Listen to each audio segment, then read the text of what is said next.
অতি দুখ আৰু আমাৰ কাৰণে অতি দুৰ্ভাগ্যজনক।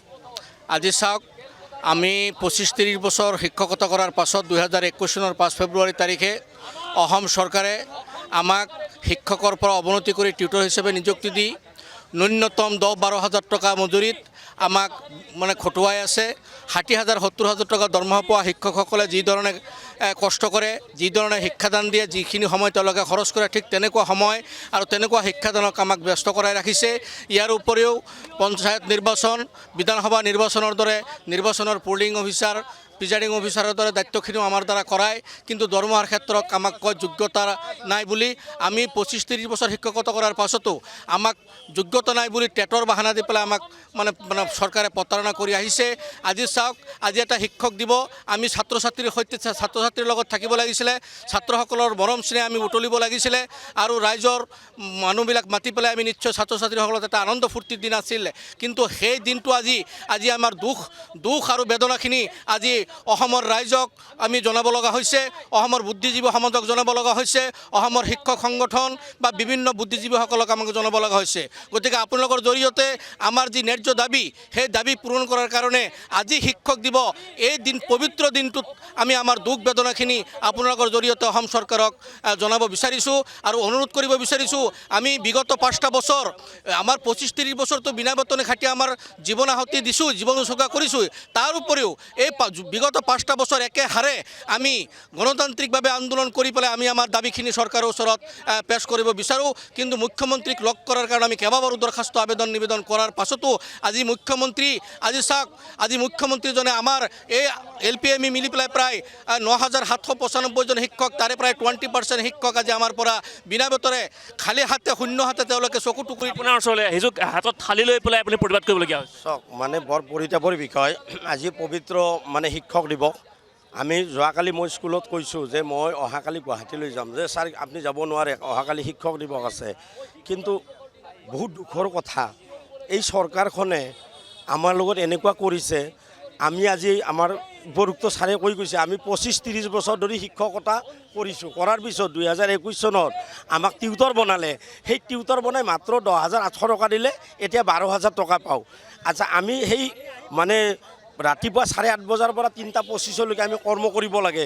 আমাৰতো ল'ৰা ছোৱালী হৈছে 12,000 টকাৰে কেনেকৈ চলিম, আমি কেনেকৈ চলিম? সেইকাৰণে আমি আজি অসম চৰকাৰক জনাইছোঁ এই পবিত্ৰ ক্ষণত যে তেখেতসকলৰ দয়া মমতা কৰি আমাক শিক্ষক বনাই দিয়ক। আমি শিক্ষকে আছিলোঁ, টিউটৰ আমি নাচলোঁ। টিউটৰ ক'ৰ পৰা আনিলে তেখেতসকলে আমি নাজানো।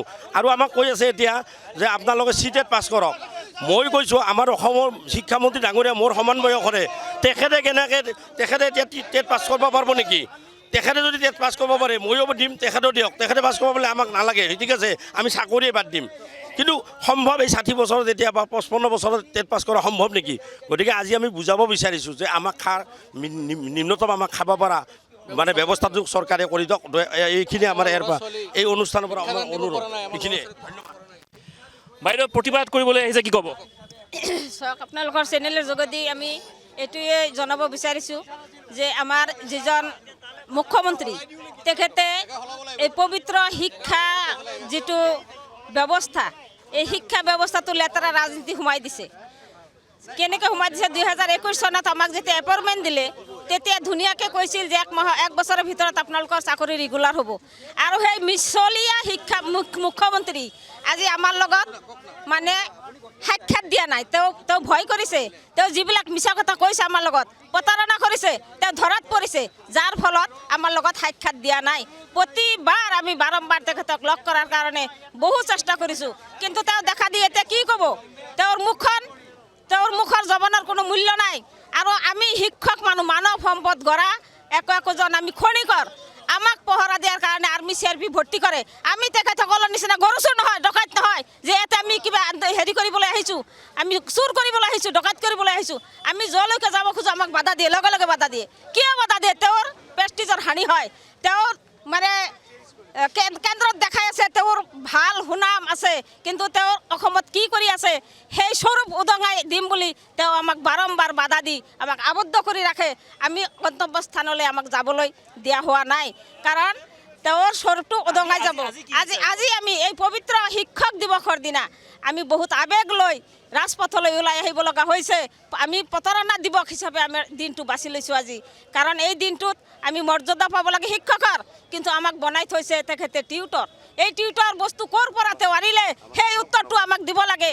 সেই উত্তৰটো তেওঁ দিয়াৰ কাৰণে প্ৰস্তুত নহয়। সেই উত্তৰটো দিব লাগিব বুলি সি পলাই ফুৰে। বৰ্তমান মুখ্যমন্ত্ৰী পলাই ফুৰে আমাৰ পৰা, ভয় কৰে আমাক, কাৰণ তেওঁ মিছা কথা কৈ আছে, সদায় মিছা মাতি আছে। আৰু সেই মিছা কথা ধৰাত পৰাৰ কাৰণে তেওঁ এই শিক্ষা বিভাগতো তেওঁৰ লেতেৰা ৰাজনীতিবিলাক সোমাই দিছে। আমি সেইবিলাক নামানো, লেতেৰা ৰাজনীতি আমি নামানো, কেতিয়াও নামানো।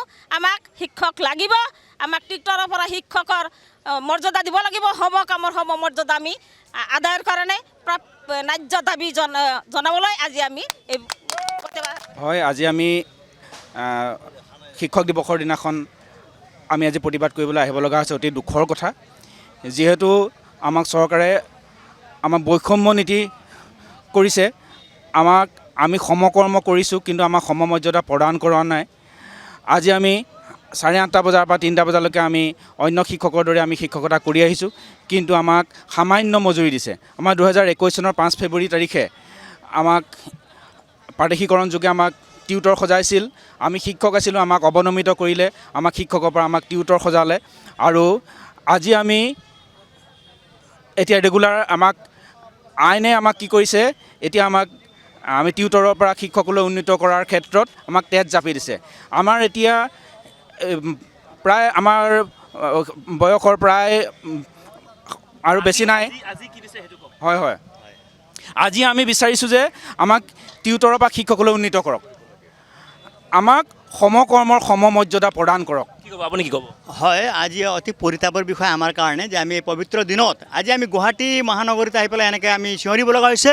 এই চৰকাৰে 2021 চনৰ 5 ফেব্ৰুৱাৰী তাৰিখে যিটো আমাৰ এপইণ্টমেণ্ট দিছিলে, তাত কোৱা হৈছিলে বৰ্তমানৰ মুখ্যমন্ত্ৰী তথা সেই সময়ৰ শিক্ষামন্ত্ৰীয়ে যে আপোনালোকে এই ট্ৰেকত সোমাই গৈছে, ট্ৰেকত সোমাই যোৱাৰ পিছতে আপোনালোকে পৰ্টেল খুলি দিয়া হ'ব, আৰু এই পৰ্টেলৰ যোগেদি আপোনালোক অতি বিলম্বে আমি শিক্ষকলৈ উন্নীতকৰণ কৰিম, আৰু যিসকল টিউটৰ ৰিটায়াৰমেণ্ট হ'ব তেওঁলোকক 10 লাখ টকা আমি সাহাৰ্য দিম বুলি কৈছিলে। কিন্তু অতি পৰিতাপৰ বিষয় যে আজি আমাৰ মাজৰ পৰা বহুত শিক্ষক ৰিটায়াৰমেণ্ট হৈ গ'ল, তেখেতসকলে 4 অনা পইচা নাপালে।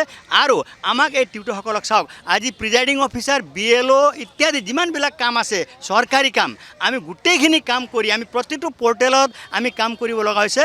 আৰু 8:30 পৰা 3টা বজালৈকে আমি পাঠদান দিয়াৰ পিছতো আমাক কিয় ইমান বৈষম্য কৰিছে, তাৰ পৰিত্ৰাণ বিচাৰি আজি আমি ইয়াত সমবেত হৈছোঁ। আমি ইয়াৰ আগতো বহুতবাৰ আন্দোলন কৰিলোঁ, কিন্তু বৰ্তমানৰ মুখ্যমন্ত্ৰী ডাঙৰীয়াই আমাৰ কথাটো গুৰুত্ব দিয়া নাই। আমি অতি বঞ্চিত হৈছোঁ, আমি ক্ষোভিত হৈছোঁ তেখেতৰ ওপৰত। তেখেতক আজি আমি আহ্বান জনাইছোঁ, অতি সোনকালে আমাক এই টিউটৰসকলক টিচাৰলৈ উন্নীতকৰণ কৰক, এইটোৱে আমাৰ মূল দাবী। যিকোনো খবৰৰ বাবে যোগাযোগ কৰক 7099017330 লগতে 7099017110 নম্বৰত।